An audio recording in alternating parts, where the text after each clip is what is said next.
O hindi. Ah. Yung itsura ko, mukha akong Mga, gano'n. hindi ma'am. Kaya nga sinabi ko 23, 24, mga ganon. Kasi gusto mo maging safe eh, no?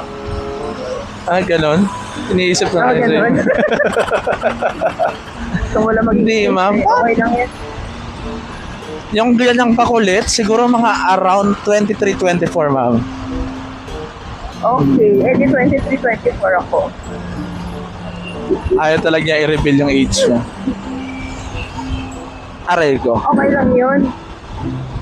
So, kasi Bakit pag babae, ganun? Ayaw nila sabihin yung age nila, no?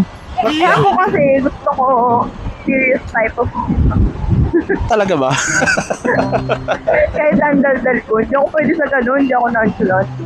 Natural. Meron ako mga ganong pasahero yung kahit, di ba, kinakausap mo na, hindi nagsasalita. Ay ganun. Baka wala kang pasahero talaga nun, kuya. Meron, grabe naman. meron. Hallucinate, ma'am. Ganun, walang zero. Ako lang eh. Sinecheck ko lang. Taas naman ng energy ng pasahero ko. May naman. Nakakahawang energy, di ba?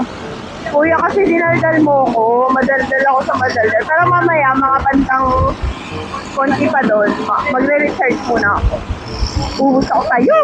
Tapos ma-energy ko, kuya. Hindi ka mga nakakanta, ma'am. Naubos na. Hindi mo ako mapapakanta. Sample. Eh di ako ang bibigyan mo ng tip. Sample. Ay, ganun. May bayad. Nakakanta. No? Sample muna, syempre. Sample. Yung sample, wala namang bayad dyan, ha? Hindi, meron. Meron sa akin. Pwede yung may bayad. Basta Whitney Houston na agad na. Ganun.